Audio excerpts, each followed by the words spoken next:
Hey, what's going on again, everybody? Welcome back to the channel for another video. Today, well, first of all, today it's kind of dark in here, so I tried to put these extra lights on me. I don't know how well that's working. It's supposed to be storming outside, but it's just dark for no reason, and either do it or move on. Get out of here, clouds. Anyways, but what's going on? Back on the channel, I see. Good to see you again. Well, I realized that the past couple of videos, they've been what I would call off the deep end somewhat. We're over here talking about, going inside of inner Earth and gigantinormous jars and aliens and whatnot. So I thought, for a quick second, let's pull it back. Still interesting type of content, I would say. But yeah, let's talk about genocide.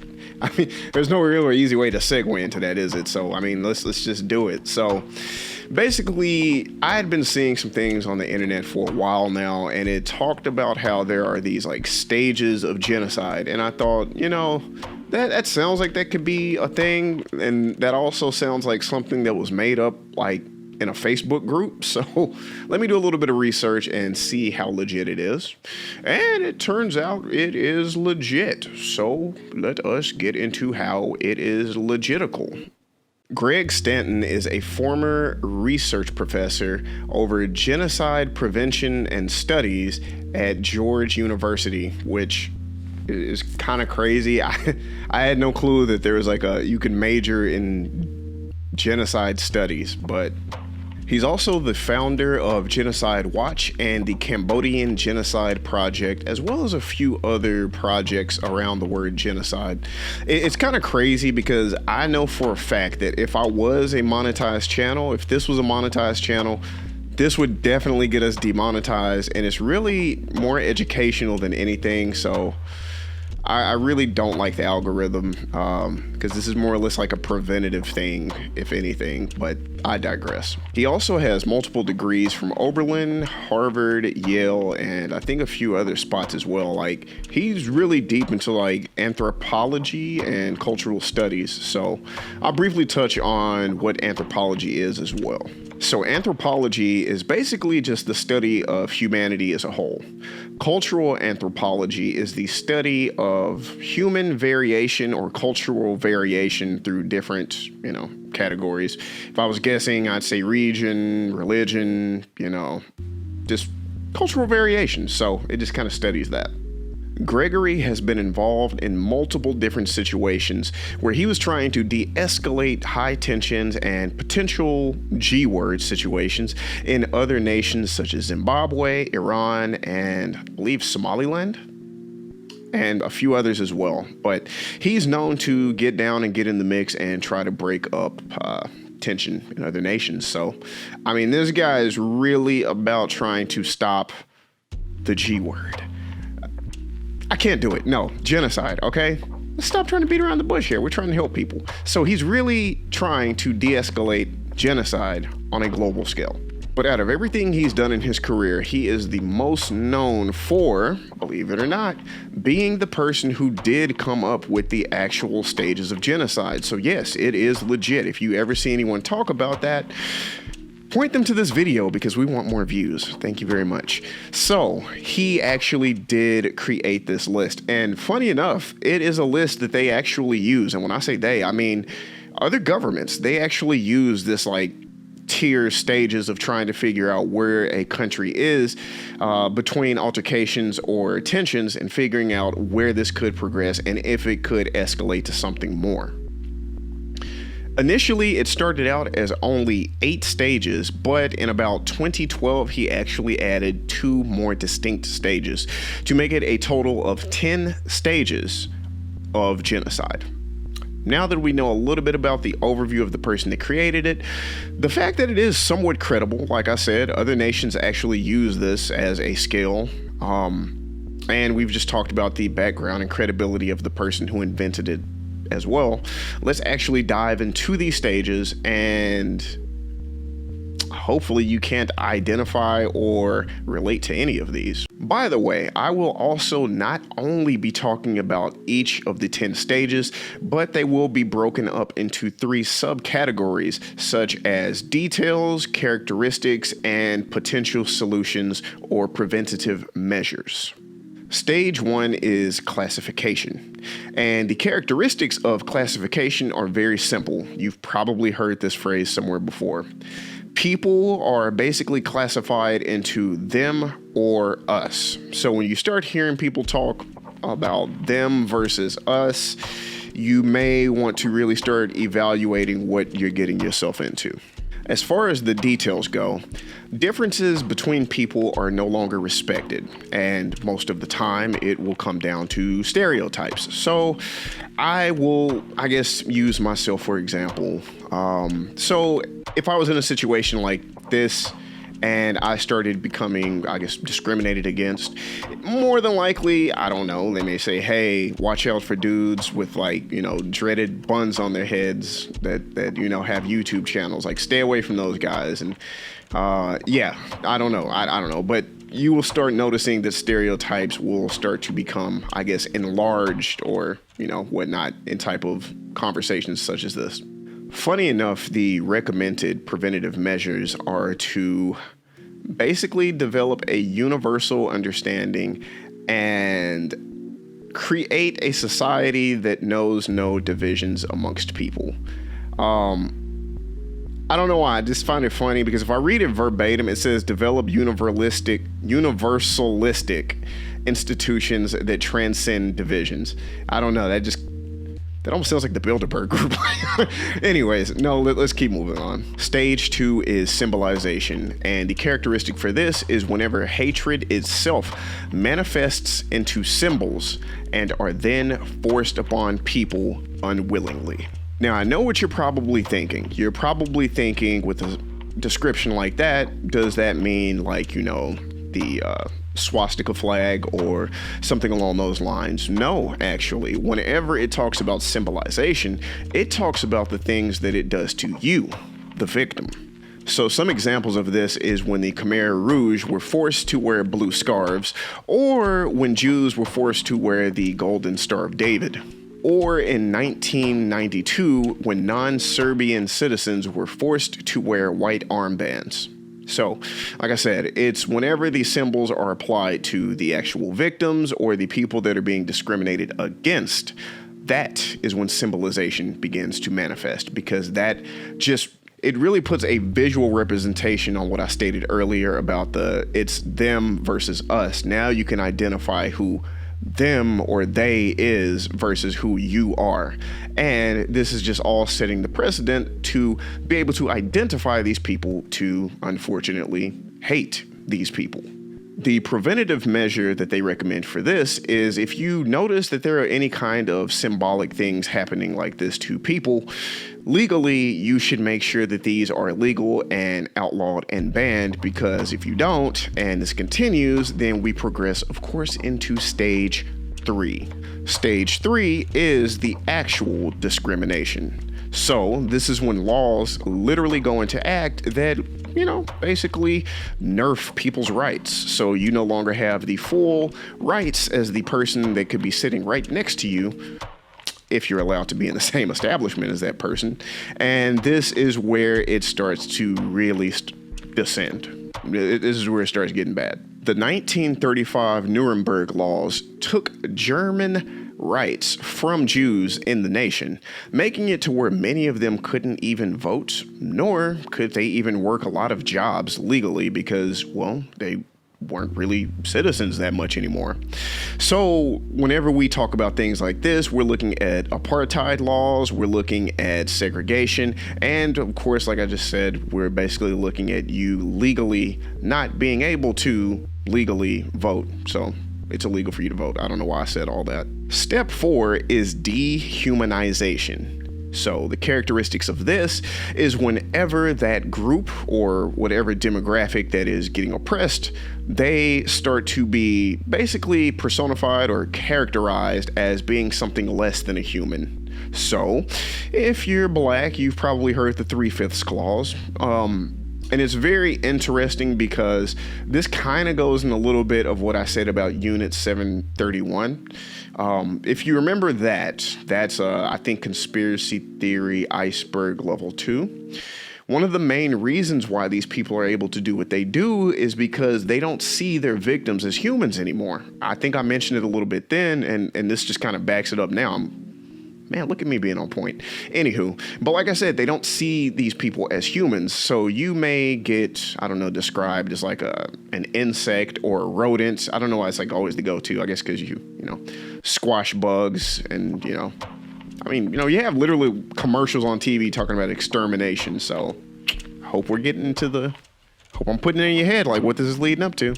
Basically, the preventative measure for this is to immediately kind of go for the jugular of the political people in that nation. So just if you can, try as fast as you can possibly to strip them of their powers, make it to where they can no longer internationally leave the country either. And all local and international governments should either intervene if they're on the outside. If it's local, they should immediately stop everything to further de-escalate the situation because, again, it's just going to get nasty from here if it keeps going up this scale. Step 5 is organization. And I'm just going to read this because the characteristics for this is basically just a quote. Genocide is always organized. Special army units or militias are often trained and armed. And I might as well just keep reading. So the example of this is the Sudanese government supported and armed the Janjaweed in Darfur to carry out violence and killings. So this is also very, very important. So I know I spoke a little bit about this on the conspiracy theory iceberg, the last video, tier 3. And I talked about the part where it's like Hitler escaping into inner Earth. Okay, so that part's crazy. Like that's not what I'm getting at. But at the very beginning, I did speak about how Hitler was actually interested in going to Antarctica, but it was only to set up a base because he wanted to do the whale whaling thing. So this is what I mean by organization. Before any of this even really popped off, they already had contingency plans because they knew that the heinous crimes that they were going to do in the very near future was going to land them in a bad spotlight. So that was going to probably start embargoes or just cutting off trades and whatnot with other nations. So before any of that was going to go into place, they were going to be like, we don't need you guys anyways. We've already stocked up on our goods. All of our soldiers are trained. Everybody knows what to do. We have a plan set in place.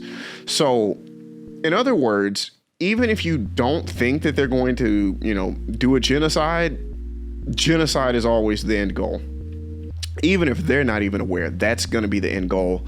It seems that it always goes down this path. And if they're already organizing, training soldiers, coming up with different facilities for people to go to, and, they've stocked up on all their supplies and ammo, they're doing this because they know that there will be consequences for their actions.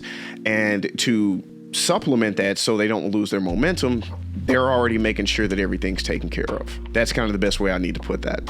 But as far as preventative measures, it basically says to prevent something like this happening, the UN should impose arms embargoes on governments and citizens of countries involved in genocidal massacres and create commissions to investigate violations.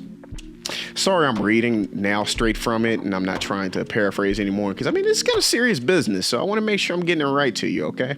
So stage 6 is polarization, and the characteristics of this is whenever the propaganda basically reaches a wider audience. So now the propaganda is on TV, it's on posters and billboards, and it's everywhere. It's on the radio, and it's literally just getting pushed out like the industry pushing out terrible artists or something. So it's everywhere.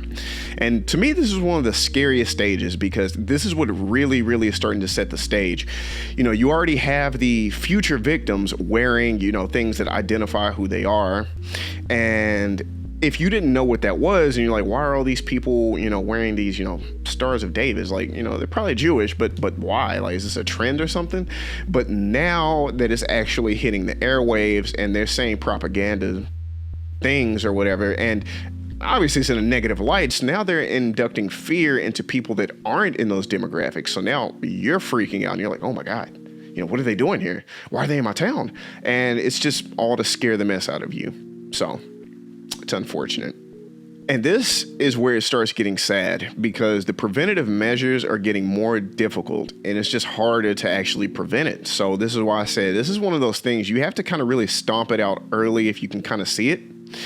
It's like I said before in the last few videos, is we need to understand that we're all here together, man. Like, we have differences, but believe it or not, our differences is what makes us better. You know what I'm saying? So we all should work together and collaborate to see the bigger picture. But the preventative measure for this is like literally just basically provide safe havens for people.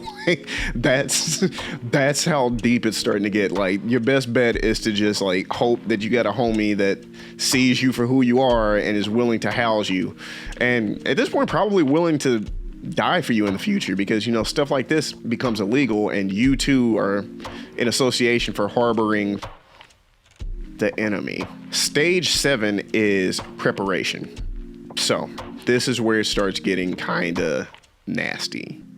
The characteristics of preparation is basically, the best way I could put it is, this is whenever they start setting up like the camps and the places to send people, and they're just getting that part of it prepared. So that's what they mean by preparation, essentially. They're planning to start mass killing people. In the details portions of this, they highlight that one of the biggest indicators is they basically announce to you that it's going to happen before it actually happens.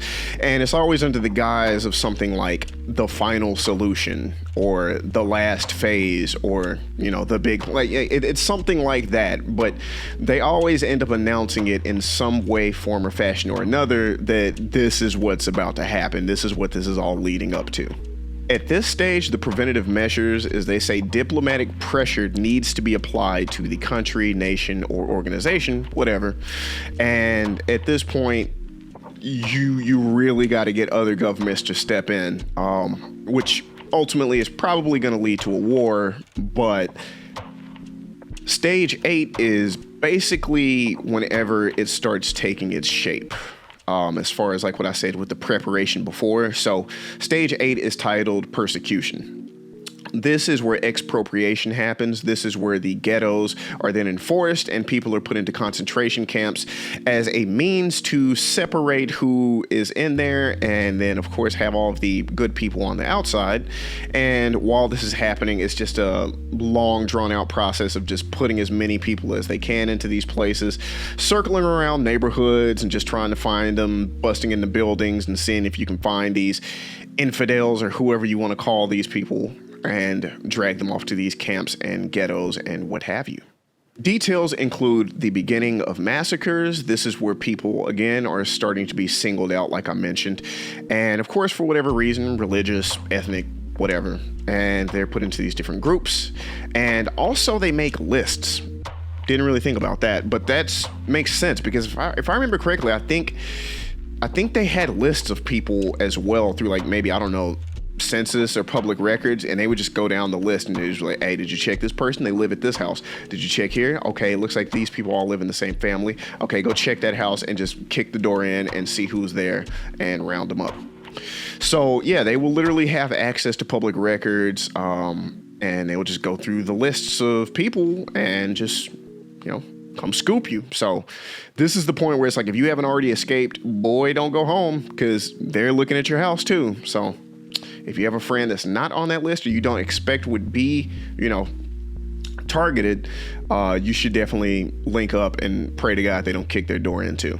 The preventative measures for this is a lot. So I'm just going to kind of read it. I hope you don't mind, but here we go. Preventative measures include direct assistance to victim groups, targeted sanctions against persecutors, mobilization of humanitarian assistance or intervention, protection of refugees. So basically kind of what I just said. Why did I need to read that? So step 9 is the big deal: extermination. And I'm just going to read this one all the way through because I really want it to sink in for you, because if we don't do anything to prevent it, this is the reality of what will happen. So, characteristics include, this is basically the actual genocide referred to the oppressors as some type of extermination or cleansing because they do not believe their victims to be human.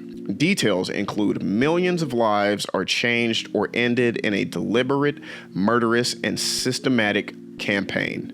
Preventative measures at this stage, only rapid and overwhelming armed intervention can stop a genocide. Real safe areas or refugee escape corridors should be established with heavily armed international protection. Yeah. Now, this is the craziest part, because you're like, if that's stage 9, what is stage 10? Stage 10 is crazy. And if I remember correctly, I think this is one of the stages that was later added on in 2012 when he decided to revisit this. But it's very important because I believe we're actually seeing some of this now from previous unfortunate events that happened in the past. So stage 10 is still very important, even though it doesn't seem nearly as, I guess, colorful as the other stages. Stage 10 is literally denial. Nope, didn't happen. Wasn't like that. Don't know what you're talking about.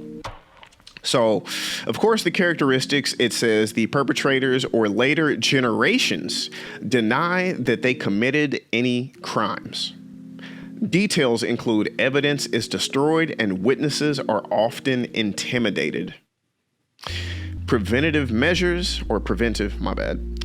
The response to denial should be punishment by an international tribunal or national courts. So, very heavy stuff there, eh? Very heavy. So, my question to you is, whatever nation that you may be in, I think, since we're still pretty small, this is probably mostly US people, but just in case you're not in the United States, do any of these stages sound familiar to you? Just go through and just tell me, like, ooh, I think we're in stage 1, 2, 3, or hopefully 0. Hopefully we're in stage 0. Right now in the United States, I'd like to say we were in stage 0, but I'll be completely honest with you. Before I really knew this list, and I've only known it for like a week or two, but before then, I was starting to get a little bit paranoid with the whole mask versus anti-mask kind of thing. I was like, I don't really like this division amongst people. Like I said, I feel like most things can really be talked out through just healthy communication. You may get mad or angry about certain things, but don't dwell on it, man. I can't stress this enough. At the end of the day, we all want the same thing. We just want to get home, from a long day's work.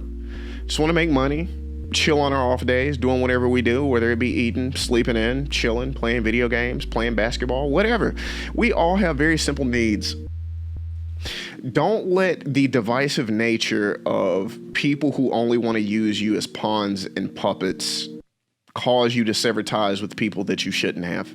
And one of the things that I said before is, as crazy as we can look back on something like the Holocaust or even Unit 731 or, apartheid or the whole Khmer incident in Cambodia, believe it or not, these were still smart people. They're not dumb.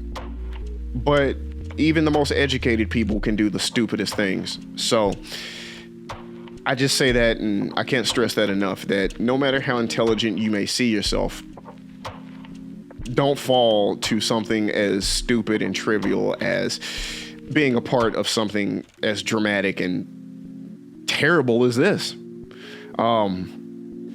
That's kind of about all I got. Honestly, though, there was a few other characteristics, just like a quick overview of each one. So I just want to throw this out here for you really quickly, and I think I'll wrap up the video because I have to go meet people for Korean barbecue, so got to hurry that up. But just a quick overview of each stage. Political instability is a characteristic of classification. That's stage 1. Groups targeted by the state are victims of discrimination. Note that. An exclusionary ideology is a sign of dehumanization. Organization is formed when autocratic regimes foster hate groups. An ethnically polarized elite is characteristic of polarization. Lack of openness to trade and other influences from outside state borders is a characteristic of preparation. Massive violations of human rights are examples of persecution.